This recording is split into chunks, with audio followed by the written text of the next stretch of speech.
Now, why don't we start on what's happening in the Senate, this motion to stop Matthias Cormann being able to answer questions on behalf of the Prime Minister.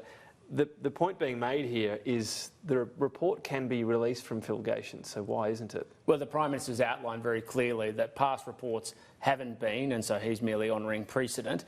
Obviously, the Minister has taken the action as a consequence of the report, and so I think most people just want to draw a line on. Past reports haven't been. July 2019, the Senate made an order for Matthias Cormann to produce the final report by the head of PM&C, same report this time around, into Christopher Pyne and Julie Bishop, whether that breached ministerial code.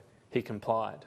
Well, in the past, when there have been investigations to current ministers and there's been a report produced, they haven't been released to the public. So it's not the report, it's current ministers is the issue? Well, you'd have to speak to the minister. You've raised an issue with me. I'm not a senator. I'm a member of the House of Representatives, as is Anne. But that is the argument that has been clearly stated by the Prime Minister when the report was delivered, and it's consistent, I understand, across all governments. But it's not consistent with convention. Yeah, it's clearly a selective argument that's used.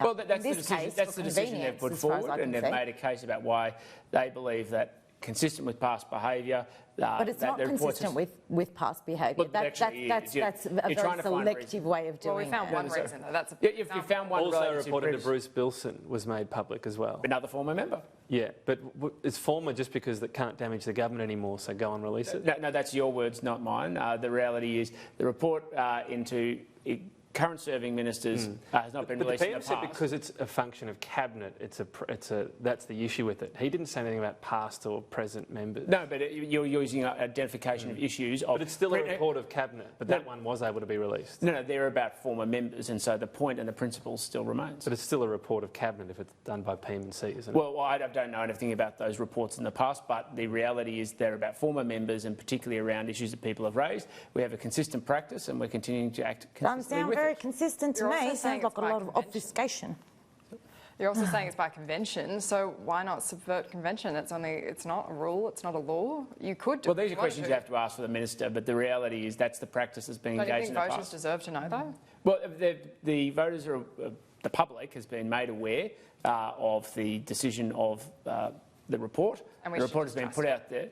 No, well, it's like most, cabinet documents and those sorts of things. They're not always put out there in the public square, and so the decision's been made. There's been an announcement, but in terms of the process, we are where we are. If you want to ask further questions, perhaps you should put it to the minister. Where does Labor go on this? Will you just stop Matthias Cormann from appearing in that capacity through the whole Parliament, or does it start to get a bit ridiculous?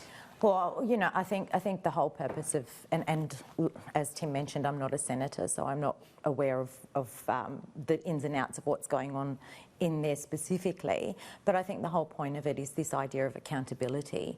And I don't think this argument that it's consistent practice, that it's based on precedent holds up, particularly when it's not really based on precedent, is it? And it's not really consistent practice, is it? It's pretty selective. But I agree that I think Australians have a right to know what was in that report.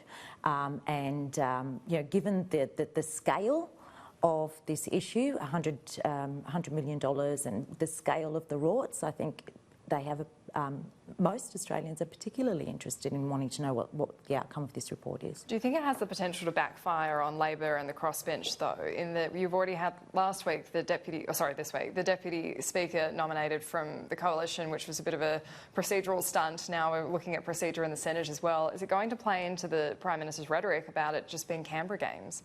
I don't know that Australians are really interested in what goes on in terms of procedure here. So I don't know that using that term backfire, that it will backfire in any way electorally, if I can say that. But I do think that we have a responsibility to hold the government accountable on a range of issues, and this is one of them. And I think we use those means that we have with procedure to be able to do that. Vote happening this afternoon at this stage, although as you say, I think we're all often guessing with the Senate and how it unfolds. Yeah, you never know, do you? Believe it or not, House members don't actually spend that much time focused on the Senate. I would never believe that. We call it that other place. Now, superannuation, an idea from Victorian Labor, go up to 15%. It's a big jump when wages are so sluggish. It would have to impinge on them, you'd assume. Is this a good idea? Well, we've just moved an amendment to the Your Super, Your Choice, and that was what we were dividing on before we came here, to have the 12% guarantee, and that's Labor's position at the moment. Not 15 then? Well, no, I haven't heard 15 discussed, but 12% is what we've moved as an amendment to the bill that's currently before the House, and that's what we're sticking to at this stage, yes. What do you make of this idea, Tim Wilson? Well, if you want to lower wages, which is what the Victorian government's put proposals forward, that's what's going to happen.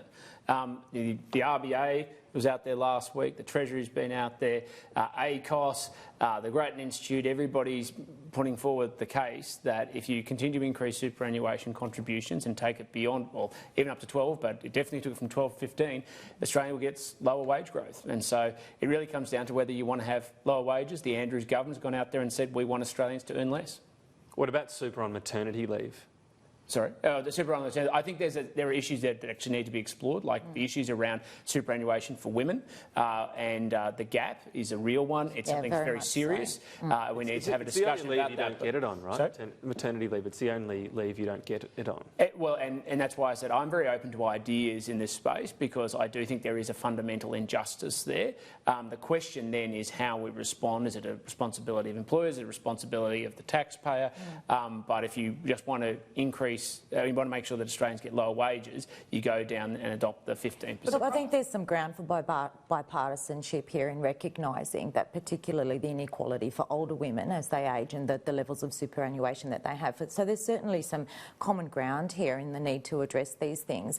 But I also think that there is a group of coalition MPs who are opposed to superannuation, who have publicly said, Senator Bragg has publicly said that people should be superannuation should be voluntary. We've had a WA senator call superannuation a cancer.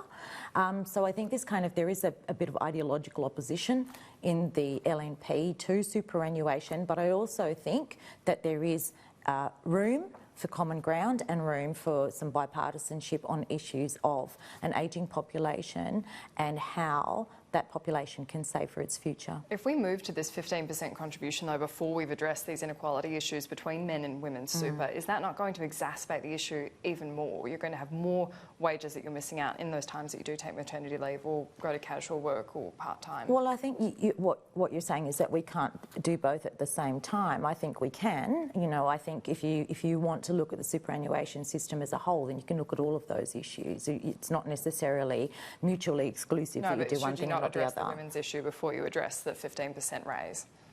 Well, that's up to the Andrews government with the 15%. But like I said, I think that we could do superannuation reform and address all of those issues. Just finally, closing the gap. How bad's this failure, Tim Wilson? I think it's disappointing for everybody in the country, but it's no more disappointing than for the people, Aboriginal and Torres Strait Islanders, where there is a very clear gap in life expectancy and the health indicators. The Prime Minister will be giving a speech at 11 o'clock to go through the challenges that are faced. We've met two metrics in the space of education around Year 12 attainment and early childhood education, but the reality is no one should gloss away from it. We face significant challenges as a country. The situation facing Aboriginal and Torres Strait Islanders is a very concerning one, and that's why we continue to put so much resources and focus, but it's also not one that's going to be solved overnight. You've probably said that every year you've been in Parliament.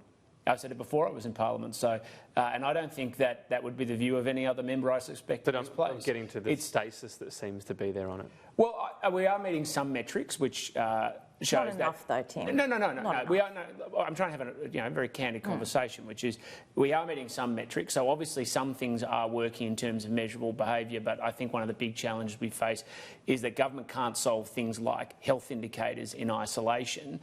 We have real challenges about obviously alcohol and drugs in some communities. There are obviously issues around access to healthcare. There's obviously issues around personal responsibility as well. There's also issues around the consequences of economic disadvantage, and so you can't just fix it with a tick for a bureaucrat's pen. It's a very difficult challenge. But other governments in other countries with Indigenous populations have managed to fix it, and I don't think it's an overstatement to say that our Indigenous population fares a lot worse than Indigenous populations in other countries, like, for example, the United States, in Canada, and other Western nations as well.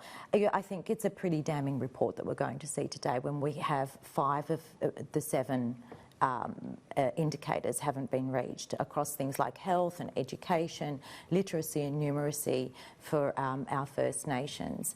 And, you know, I accept what you're saying to an extent, Tim, but I do think that the government, this is a failure of the government. You've been in for 7 years, I think and drawing these indicators have not really I think this is a collective failure of the nation, and I don't say that to avoid responsibility. I really believe that the legacy and the history of the issues that sit behind a lot of the challenges we face around closing the gap for Aboriginal and Torres Strait Islanders did not start 7 years ago. No, I agree with you there. Hundreds of years ago. Absolutely. And every government has committed resources and focus and time to make sure that we try and address these challenges, and it's a collective failure of the nation. And I do agree with you about the legacy, and I think that collectively as a nation we need to heal together and we need to move forward together, and I don't think we're going to be able to address the gaps until we've done that, until we've been able to heal and move forward. What does that look like, though? Yeah, I think there is still a lack of recognition. I think we need to support the Minister for Indigenous Affairs, Ken Wyatt, and I know that he has a lot of support from our Indigenous caucus on our side. I'm not so sure that it's the same within his own party. I know that there have been a few things reported in the West Australian, for example, about some of his colleagues. And I think we need to support that. I think we need to support Indigenous recognition. I think we need to support an Indigenous voice to Parliament. It's time that we started listening to First Nations people about their issues and how they want to deal with their issues and being able to support them to do that. All right, we didn't quite get to coal and the gnats, Tim Wilson, but next time, I promise. Thank you very much. Tim Wilson, Anne Aly, thank you. Thank you.